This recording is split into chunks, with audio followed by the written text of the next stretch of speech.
खरगे साहब ने कहा कि चूँकि उनको उसमें जो अभी G20 का जो इजलास हुआ उसमें उनको मदऊ नहीं किया गया, तो वो मना कर रहे हैं कि भाई मैं तो शामिल हूँगा नहीं, लेकिन जहाँ तक है कि हमें शामिल होना चाहिए इसमें, बहरहाल वरना वो एक तरफा सब कुछ कर लेंगे। दूसरा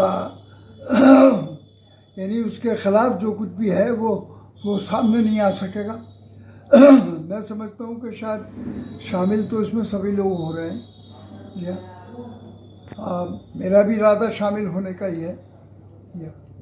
क्या खास बात रहेगी, किस तरह से बुलाया, क्या समझ रहे हैं इसको, क्यों विशेष बुलाया जा रहा है इसको? ये तो उनके सामने 24 ये वो इलेक्शन है सामने 24 का,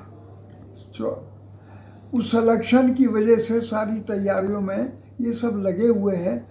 इस वक्त भी जो ये इमरजेंसी के तौर पर उन्होंने इजलास बुलाया है, या जिस मकसद से बुलाया, उनका मकसद सिर्फ इलेक्शन पर रोशनी डालना है कि इलेक्शन का रुख मोड़ने के लिए, और ताकि पब्लिक उनकी तरफ रुजू हो जाए। तो ये सारी बातें की जा रही हैं, लेकिन इससे मैं समझता हूँ इससे फ़ायदा उन्हें होने वाला है नहीं। सांसद जी, पास होने की जो है बात करी जा रही है कि 4 बिलों पर जो है चर्चा जो हो सकती है, जिसमें एक प्रेस रजिस्ट्रेशन है और एडवोकेट है, लेकिन एक माना यह जा रहा है कि एंड टाइम पर, सत्र के एंड टाइम पर जो है सरकार कुछ ना कुछ जो है दूसरी चीज़ों को जो उसमें इंसर्ट करके जो है सामने ला सकती है। क्या मानते हैं, क्या कुछ? मैं तो यही समझता हूँ कि ये सब धोखा है, और जो कुछ भी इसमें करना चाहते हैं इसके पर्दे के पीछे कुछ और है। ऐसी कौन सी चीज़ें आपको जो है आशंकाएं जाहिर हो रही हैं जो कि ये कर सकती है गवर्नमेंट जो है इन चीज़ों को? अब ये अपना इससे माहौल बनाना चाहते हैं, अपना इलेक्शन का माहौल बनाना चाहते हैं, और हालात को अपने साजगार बनाना चाहते हैं। चूँकि हालात ख़राब है, अपोजिशन एक जगह इकट्ठा हो चुका है, और इसमें ये कहना कि मायावती और ये क्या नाम है इनका, उवैसी साहब है, अगर वो इसमें शामिल नहीं हो रहे किसी वजह से, ये तो वो जाने क्यों नहीं हो रहे।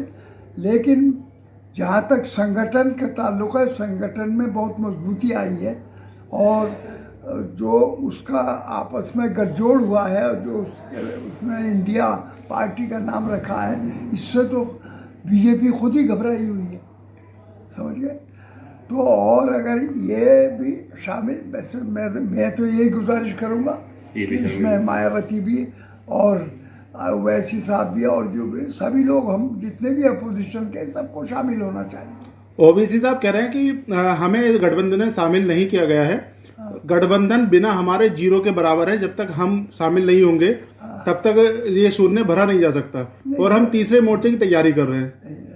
ये तीसरे मोर्चे की तैयारी करने के सिवाय थोड़ा बहुत नुकसान हो सकता है, लेकिन इससे फ़ायदा नहीं होगा। अगर वो ऐसा करेंगे तो मेरी राय ये है कि उनसे भी गुजारिश है कि वो भी इसमें ही यानी काम करें, इसी को मजबूत बनाएं, बीजेपी जो गठजोड़ बन चुका है अपोजिशन का, तभी फ़ायदा हमें और आपको, उन्हें भी, सबको जब फ़ायदा पहुँचेगा। ओबीसी साहब का ये भी कहना है कि केवल तेलंगाना एक ऐसा राज्य है जहां पर मुस्लिम बच्चों को कक्षा 6 से 12 तक के बच्चों को फ्री शिक्षा दी जाती है, इसके अलावा कोई भी ऐसा कांग्रेस का राज्य नहीं है जहां पर उनकी सरकार और शिक्षा मुक्त हो। अब ये तो देखिए, जब आदमी किसी में शामिल नहीं होता, मुखालिफ होता है, तो सारी बातें कहता है वो, समझिए। लेकिन ऐसा नहीं है, इस वक्त जज्बा हमारा दूसरा है, हमारा मुत्तहिद होना, संगठित होना, और सारी पार्टियों को मिलाकर अपोजिशन को एक ग्रुप बनाना। तो इससे ही बीजेपी हट सकती है, और इस तरीके से हम अपनी अपनी राय अलहदा करेंगे और अपनी यानी ताकत को बांट देंगे, तो हमें नुकसान हो जाएगा। गुजारिश यही है कि अपोजिशन इतनी बड़ी अक्सरियत में मुत्तहिद हो गया, बोल तो ये भी एक कमाल ही है, वरना तो इकट्ठा होना बहुत कोई आसान काम नहीं था। तो जब मुत्तहिद हो गया है एक प्लेटफार्म, तो हमें उसी प्लेटफार्म की मदद करनी चाहिए, अलहदा कोई संगठन नहीं बनाना चाहिए।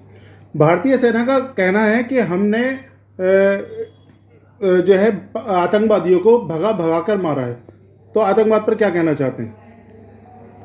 किसने कहा? भारतीय सेना की तरफ से बयान आया है। क्या भारतीय सेना की तरफ से? जी हाँ, कहाँ मारा? मतलब ये तो इतनी ज़मीन हमारी जो चाइना ने दाब रखी है, तो वो कैसे चली गई ऊपर? जब आप अगर उनको मारा है, भगाया है, इस वक्त ये बयान आप इसीलिए दे रहे हैं कि आवाम जो है उनके खिलाफ है, वो उसका रुख हमारी तरफ मुड़ जाए, बस ये चाहते हैं। क्या मुबारकबाद देना चाहेंगे? भाई जन्मदिन किसी का भी हो तो भाई उनकी उम्र के लिए मुबारकबाद दी जाती है कि वो अच्छे काम करें।